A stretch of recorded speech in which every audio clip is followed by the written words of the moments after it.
All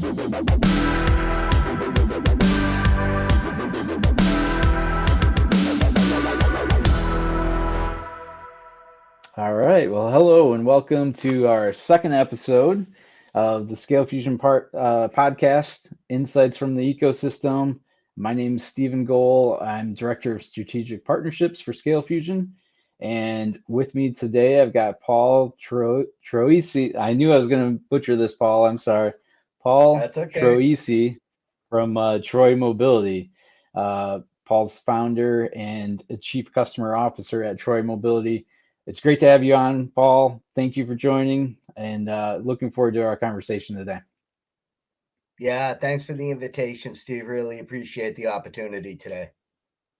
Yeah, absolutely. And I'm going to start this off, Paul, with a curveball. So we talked about some of the questions coming in, but this one's a little bit more personal, I guess. So I know you guys are in Boston. We talked earlier today about, I want to make a trip to Boston eventually to visit you guys.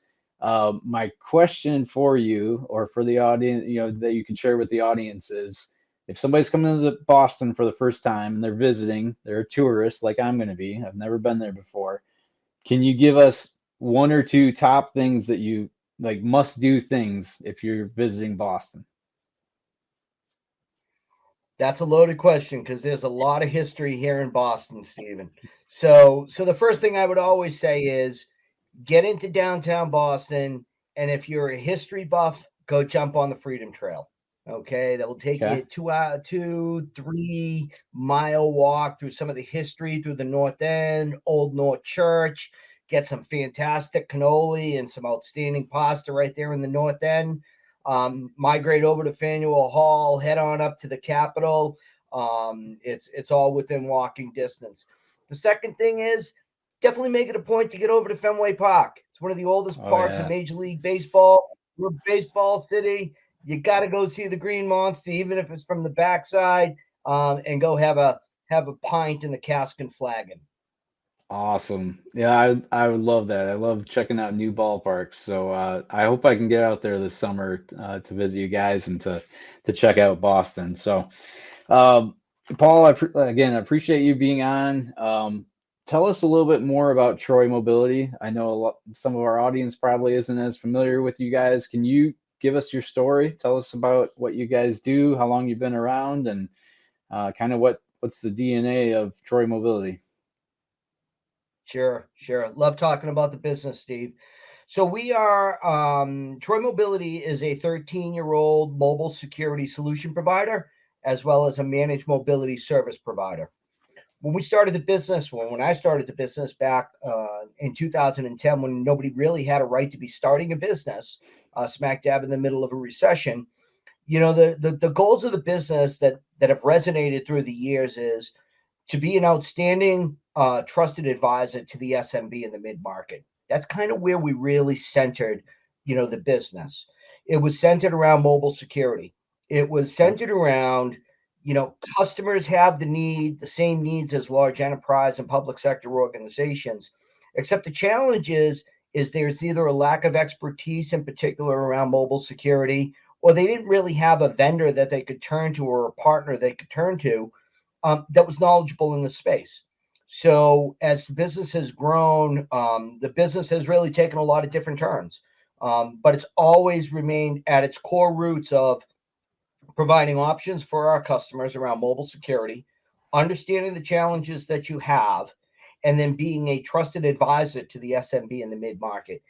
Really sort of moral fiber codes for us that we grew up around, that the business was built around, and that today, 13 years later, we still strongly adhere to. Gotcha. That really resonates. So there's a lot of things have changed in 13 years, I'm sure, on the different trends that you see in the marketplace on how you manage endpoints and devices. But it sounds like you guys still do business, fundamental business the same way, regardless of kind of the tactics of or the management trends and things going on, that are kind of trending now, like BYOD versus corporate owned and back and forth, and that whole pendulum seems to swing either direction, but you guys are Yeah. operating as that trusted advisor, regardless of where the current trend is, right? Yeah, and you're right. Over 13 years, things have really changed a lot. The landscape has changed. A lot of vendors have come and gone in the space. And really, when we start talking about the different trends that we see in the industry, because that's really where we add a lot of value to our customers, is just simply trying to understand the trends. I've kind of look at things as sort of pillars of five. Okay. So certainly when we start thinking about, the first pillar, and this is a recent pillar, really with the advent of COVID, we knew people were working remotely. We knew people were working on the road, but with the evolution of the COVID pandemic, we saw more and more people moving out, getting out of the offices, working from home. And clearly we see that one major trend today is the everywhere workplace is not going away. Yeah, Folks are not returning to the office. Organizations really need to take a good hard stance as to how we're hardening down our devices, regardless if they're laptops or desktops, or in particular mobile devices, tablets, etc. So we know that trend is not going to slow down anytime soon. The interesting trend that's really started to come about this in the past couple of years too is the whole cyber insurance trend. hmm, Many organizations are looking to their insurance companies to find, how can we mitigate our risk as it relates to buying cyber insurance policies. So they need to be compliant to some level of framework, whether it's CIS or NIST, etc. But what a lot of folks overlook is the importance of the mobile device as an additional endpoint that still needs to be secured just the same as every other. sure. So, being able to align and provide that level of security services on the mobile devices really becomes important in helping our customers achieve that level of success for them to go ahead and get a cyber insurance policy. Yeah, A really third good trend point. that we really seem to be a big one is, you know, understanding the implications of the layers of mobile security. Okay. So, some folks will say, hey, look, as long as my laptop is encrypted and as long as I have antivirus, anti-malware on there, I'm all set. Well, that doesn't apply to mobile. The mobile security framework is a lot different. And when we really start talking about, implementing a comprehensive mobile security strategy, really at the heart of it starts with the solid MDM, a platform like Sure. Scalefusion. Have to be able to manage a device. You have to be able to manage multi OS environments, and then be able to layer on that technology. Things like mobile threat defense, making it easy for your customers to access their cloud services. If you've gone through a digital, transformation with single sign-on, multi-factor authentication, and then really be able to start moving your organization to what we like to call that zero trust framework. It's a big buzzword, but it really does resonate. Yeah, Never trust, always verify on the device. So being able to, take the baby steps. No such thing as a good Big Bang theory. It hurts. It's painful. You don't see as much user acceptance when you start rolling out big projects all at once. So that's been the a prevalent trend that we've seen in the industry. The last one we do also see, Steve, and to be honest with you, it's really why we started our managed mobility service provider practice, is that many SMBs and mid markets are really looking to their MSPs or MMSPs to help them co-manage, or in some situations, fully manage their mobile environment and their mobile enterprise. It's a hmm, daunting task. We talked about it on the front side of this. This industry is changing. It's changed many, many times in the last 10 years. So trying to be able to, partner with an organization that understands those trends and is keeping track of all of those changes that are happening in the industry, just makes it so much more of a trusted advisory to our yeah. customers. And I'm sure, Big one. yeah, no, I'm sure you guys get to see and experience firsthand, and be able to relate best practices to a customer, not just 100% agree. You need a MDM or EMM solution, UEM, all three terminologies work here as a building block on your mobile security stage. But um, you guys have the experience then across different industries and verticals to share with a client. Here's the best practice to implement this. Here's some things you should be looking at. Um, Beyond just the tool does this, this is what you can do. This is what you should do, right? Is that a fair statement? You got a lot of that expertise to be able to really point out maybe some gaps that they didn't even see that they should be locking down those devices in different ways. Yeah, and truth be told, there's no two customers that we find are exactly alike, Steve. And Hmm. that's sort of where a lot of the advisory and strategic consulting really comes in. Is it's truly important to understand, where are you at today, where do you want to be tomorrow, and where do you really want to be in the future? What are you striving to? Because the decisions we're going to make today will have an impact on your decisions 2, 3, 4 down the line. And nobody really wants to go through that process of having to stand up a platform today only to have to migrate to another platform tomorrow. So really, Yeah, when we engage with our customer base, it's really about understanding what their needs are, where they want to be, what their strategy wants to look like, and then sort of mapping a strategy into their business, regardless of whether or not it's, in the legal field, the healthcare field, the construction industry. It doesn't really matter. I think the real key pieces that we often see are, what's your level of compliance you need to adhere to? Are you, being bound by certain HIPAA compliances or FINRA, et cetera, where maybe that level of security and strategy needs to be a little bit higher than other industries. So sure. truly understanding the regulatory compliance piece really becomes an important factor to be able to map the compliance to the technology, and how do we put the two of them together to be able to make sure that we're securing your organization, your mobile enterprise, and your endpoints so that you fit that compliancy. Nobody wants to be the front page of the next headline. So, the headline on the front page. So, Yeah, we it's want to such try a and make sure that we put it back. yeah, it's such. I mean, that's a great point. Nobody wants that bad PR of having that put out there of a cyber breach or the fines that come along with it for certain industries, that kind of thing. Um, one of the things that's really interesting, obviously, as you mentioned, COVID pushed everybody to these smartphones, tablets, working from home on laptops, and it's literally just any device. All of these endpoints that were kind of really low priority, I would say, for a lot of companies. They're just like, whatever. Now those are how we do our work. These work from home instances or work from everywhere. And I think that's changed Yeah. the whole landscape on how companies have to think about it, have to address this, because it's not just you're not just sitting at a workstation anymore with a PC. I mean, we're all working from everywhere all the time. So, Yeah. Yeah. um, And today it is even more relevant, especially when organizations are not only decreasing, real estate footprint and trying to isolate costs.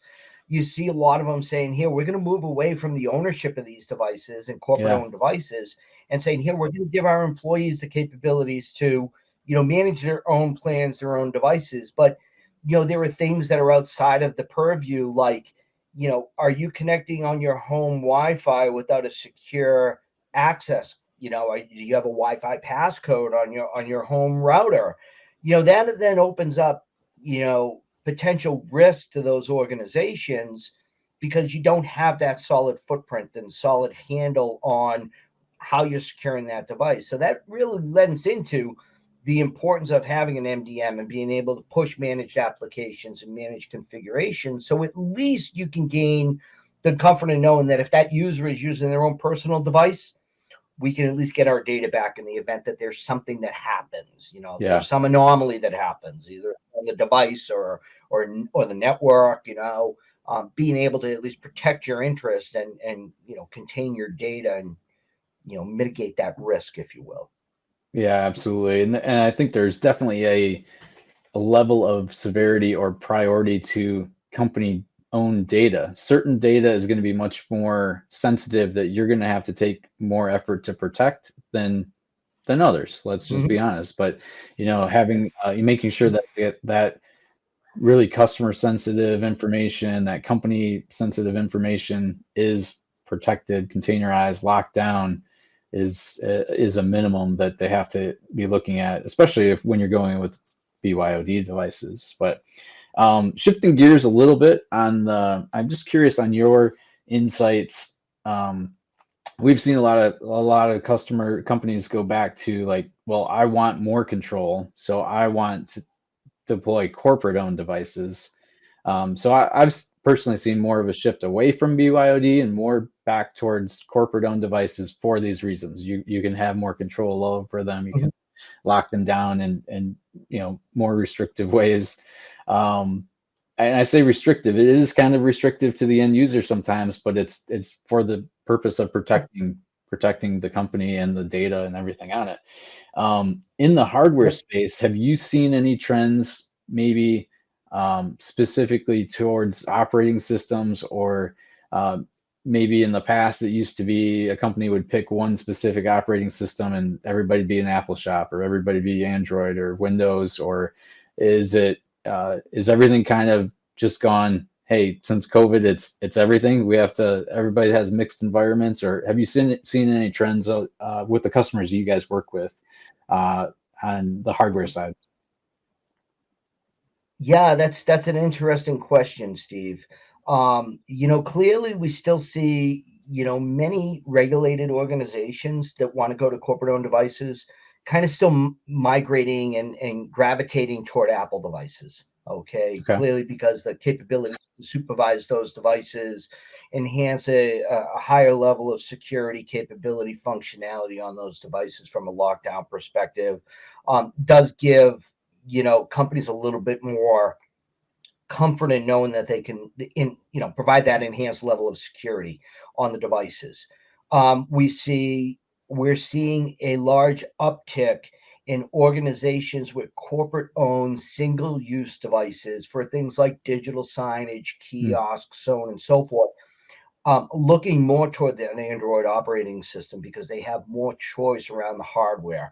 It's not just one form flavor for the piece of hardware. It's Yep. you have multiple options, whether it be Samsung or LG, HTC. You can go right down that list of different hardware vendors. The interesting thing that we have started to see is, unlike things that I have seen in the past 13 years, we are now starting to see organizations say, can I manage my Linux devices? Where Yeah. Linux was always reserved for the high end developers and the folks behind the scenes that are making applications and really strong capabilities.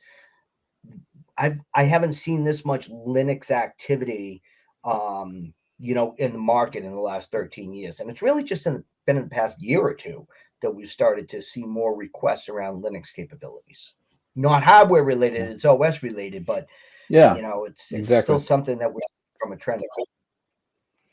Yeah, Yeah. and we've seen that too. Obviously, we just recently started support for Linux-based devices because of that trend. We were getting more requests as well, and so that's another operating system that Scalefusion added on support for. Um, it's it's interesting. We follow the trends of what does the customer want, what are the end users asking for, and we try to build to fit that. So it's always a moving target a little Yeah. bit.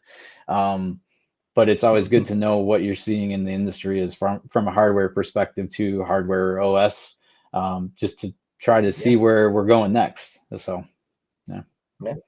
You have to keep covering with the trends. You have to keep covering with the customer's needs. Yeah. Again, we've seen some consolidation in the industry, but we've seen some really great vendors emerging, in the past few years that are really following those customer trends and saying, what are the needs in the industry, and let's go tackle those needs. Absolutely. Well, one question for you I have, obviously you guys have been a great, Scale Fusion partner, for a while now, and you've been around for 13 years. You've worked with a ton of other UEMs and MDM companies. Um, can you shed some light on what prompted you to look at Scale Fusion, or what do you uh, what have you seen maybe that we offered that others didn't? I don't want to put words in your mouth, but obviously you don't add something if there wasn't a reason to. Like if we're kind of new to the mix, I know, or more recent addition to Sure. your portfolio. So if you could kind of shed some light on that. Sure. Yeah, there was a couple of things that went into our decision to join, to have Scalefusion be part of our portfolio. I think after some evaluation of the platform, I think first and foremost was ease of use. Yeah. Okay, the platform's very easy to use. It's a simplistic interface, easy for even the average person that is familiar with the cloud console, even if it's not necessarily an MDM console, to be able to navigate. We took some pretty high end engineers that have been in the industry for many years, and they said, "Yeah, this is good technology."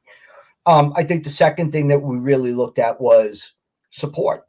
When we were looking at that organization, looking at Scalefusion to say, "Here, do we want to onboard with these folks?" The support that we receive from you and your support team, your pre-sales team, your engineering team behind the scenes was outstanding. Very responsive, very knowledgeable. No questions were answered. First time. No questions asked.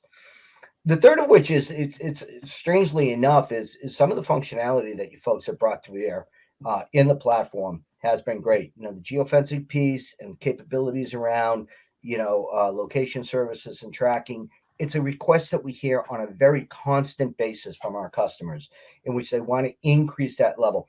They don't want to be watchdogs. They don't want to be staring over their employees, but you know there's a thing called productivity that every organization needs to be aware of. So being able to keep their people productive becomes a really paramount capability. And then I think the last one was, as we were just talking about, the multi OS. There's really only 5 OSs out there that we need to be concerned with: iOS, Android, Mac OS, Windows, and now Linux. And being able to have one solution available that can take care of all of those through a single pane of glass simplifies life for the end user and for the customer.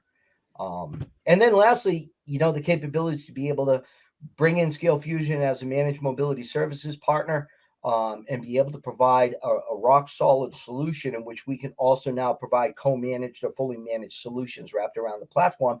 Just it becomes a win-win-win all the way across the board. Win for us, win for you, win for the customer. Awesome. It's Totally perfect. agree. Perfect trifecta.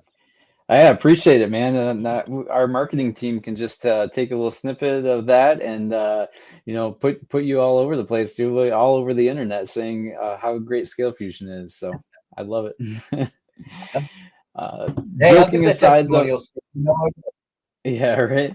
I mean, all joking aside, though, we really appreciate you as a partner, and it's been a privilege to work with you guys. Your team's phenomenal, super super knowledgeable. I can't say enough about your team and you yourself and the culture that you guys have built. So we're really happy to work with you because we align in values in a lot of ways. So I've enjoyed this conversation today too. As we wrap up, is there any final words you would say for the audience? Anything else you want to share? Just a couple things. If you're interested in learning more about Troy Mobility, by all means, troymobility.com. Right on our website, there's a QR code. If you're ever interested in learning more about some of the mobile security tips that we're putting out there, we've recently introduced a marketing campaign to provide mobile security drip tips.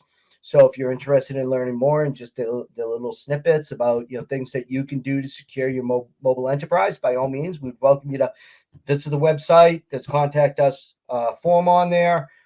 We'd be more than happy to have a conversation with you. At the least, come on in and just learn a little bit more about mobile security, Steve.